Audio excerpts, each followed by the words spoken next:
ทานเนี่ยมา2 ปีฝ่าแล้วนะไม่เคยขาดเลยเป็นไรแต่ก่อน ครั้งแรกก็ขาเดินไม่ได้ที่ทางครั้งแรกนะต้องใช้ไม้เท้าต้องใช้ไม้เท้าไม่ได้เดินคล่องแบบนี้เหรอเปล่า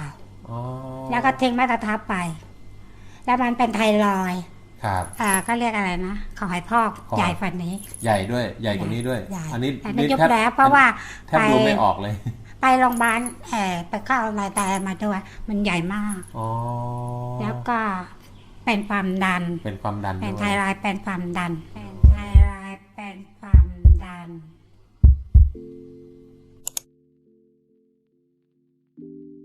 สวัสดีครับท่านผู้มีเกียรติที่เคารพทุกท่านวันนี้ผมพาท่านผู้มีเกียรติมาพบกับผู้ที่มีประสบการณ์ในการดื่มน้ำมังคุดทิพย์มงคลตอง5ตราพนาดินขวดสีน้ำเงินฟ้าขวดนี้อยู่ในมือของผมนะครับแล้วก็อยู่กับคุณแม่ท่านหนึ่งนั่งอยู่ข้างๆผมนะครับสวัสดีครับคุณแม่ครับคุณแม่ขออนุญาตเรียนถามเนาะคุณแม่ชื่ออะไรเพ็ญนภาค่ะเพ็ญนภานามสกุลสิริสังวรคุณแม่อายุเท่าไหร่แล้ว80 ปีนี้80นะโอ้ดูยังสดใสมากเลยครับ ดูกระฉับกระเฉงอยู่คล่องมากเลยนะคุณพ่อผมอายุ80กว่า84ยังค่อยๆไปค่อยๆเดิน แม่นี่เขาเรียกหมู่บ้านอะไรนี่อะไรนะลืมอีกแล้วภาษาหมู่บ้านมณีรินนะครับบ้านอยู่ในหมู่บ้านมณีรินตำบลเสม็ดนะตำบลเสม็ดอำเภอเมืองจังหวัดชลบุรีนะครับก็เรียนถามคุณแม่ตามตรงนะครับก็เล่าตามประสบการณ์ที่เรามีถามจริงๆอ่ะทำไมถึงมาดื่มน้ำมังคุดทานเนี่ยมา2 ปีฝ่าแล้วนะไม่เคยขาดเลยเป็นไรแต่ก่อน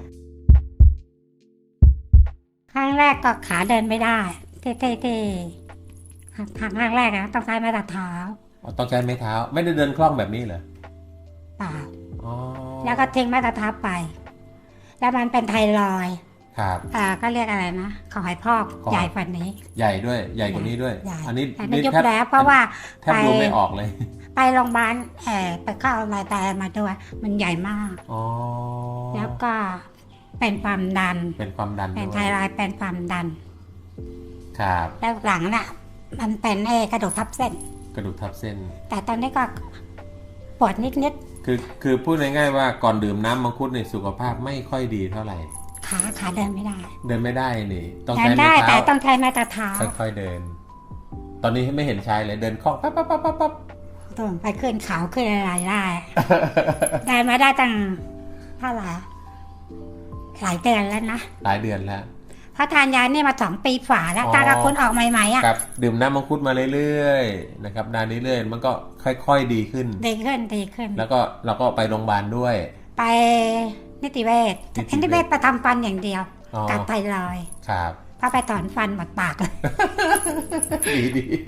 ถอนฟันหมดปากเลยครับผมก็ดีมันจะได้สุขภาพแล้วมาต่อมาเป็นในโรคอะไรนะท่อปัสสาวะยังไงมันอั้นไม่อยู่อั้นฉี่ไม่อยู่แล้วก็ตอนนี้หายแล้วดีขึ้นก็ตอนนี้ก็พอปวดทั้งฉี่มันก็จะฉี่ไม่ทันต้องลงพังเพิดแต่เดี๋ยวนี้หายแล้วตอนนี้ไม่เป็นแล้วดีใจด้วย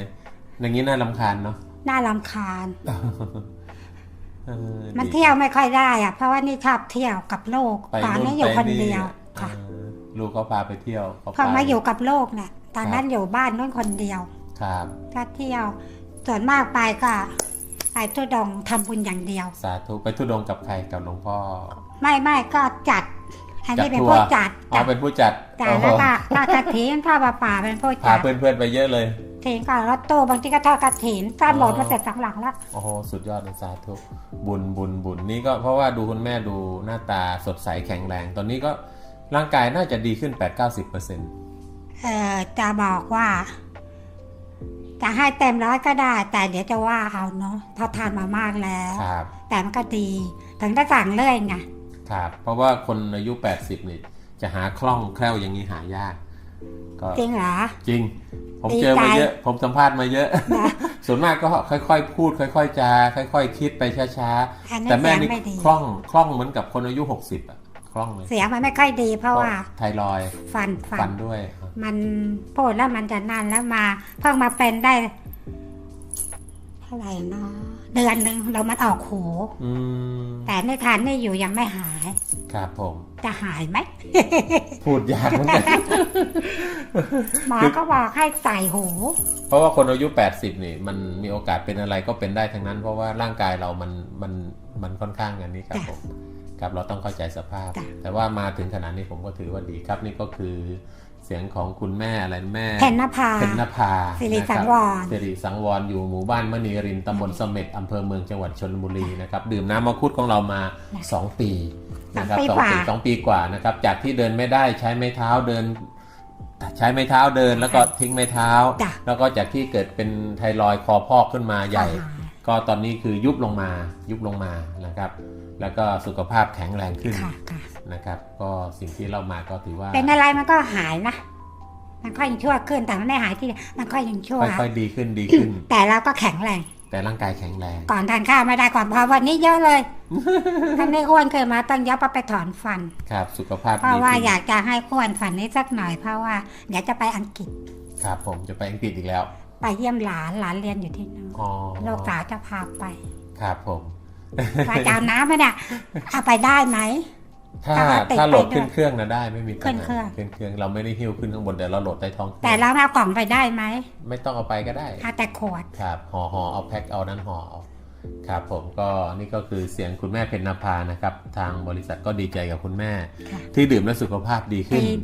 นะครับท่านผู้มีเกียรติที่ฟังนี้นะครับไม่ยินก็พิจารณาดูนะครับใครที่มาถามมาถามเลยมาที่หมู่บ้านมณีรินทร์ให้ทานถ้าคนแถวหมู่บ้านมณีรินทร์แถวตำบลเสม็ดเนี่ยมาหาคุณแม่เพ็ญนภาเขารู้จักหมดไหมแถวนี้บ้านเลขที่อะไรนะเลขที่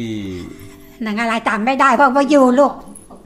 69/12หมู่บ้านเพ็ญนภามาถามได้จะสอนวิธีกินให้คุ้มไหมเสียดายตังค์ไหมโอ้ยไม่เสียดายหรอกหมดมากมันก็ไม่เคยหมดตังค์ที่ไหนนะครับผมพอรู้ว่าเป็นเนี่ยฟังวิทยุครับแล้วก็ซื้อมาทานเลยตักกับบ้านใหม่บ้านเก่านะก็ไม่เคยหาหมอครับมาไปหาลูกมันไม่ยอมก็ไปเรื่องไทรอยด์ครับแล้วก็ทำฟันแค่นั้นเองขาเขอไม่เคยไปตรวจไม่เคยอะไรแล้วไปทำฟันแล้วไปตรวจหมอก็บอกเป็นกระดูกทับเส้นทีนี้มันก็ไม่เป็นเดี๋ยวก็หายเดี๋ยวก็เป็นแล้วก็คิดว่ากรรมมั้งคงไม่เป็นแต่เพราะว่าเราสวดเจ้าแม่กวนอิมทุกวันสวดมนต์จิตใจสบายมีความคิดบวกจิตเป็นกุศลอยู่ตลอดแต่คิดว่าสวดเจ้าแม่กวนอิมเนี่ยดีใช่ที่ฉันรู้จักคุณนะเพราะว่าเจ้าแม่กวนอิมต้นก่อนนะครับกุศลของคุณเยอะมากครับผมและที่ซื้อของคุณทานบ่อยๆนะคือคุณเป็นคนใจบุญครับผมเห็นสร้างหนุนสร้างไอ้นี่ครับก็อยากจะช่วยร่วมสร้างด้วยสาธุนิดหน่อยก็ดีจะไปสร้างที่ไหนขอให้บอกผ่านน้องมาก็ได้ครับผมแล้วก็จะครับผมอนุโมทนาขอบคุณมากชอบทำบุญครับผมครับก็ขอบคุณคุณแม่เพ็ญนภานะครับจิตเป็นกุศลด้วยจิตเป็นบุญด้วยนะครับสิ่งเหล่านี้ก็มีส่วนช่วยทำให้สุขภาพกายแข็งแรงสุขภาพจิตดีขึ้นนะครับก็ขอบคุณมากนะครับคุณแม่ครับ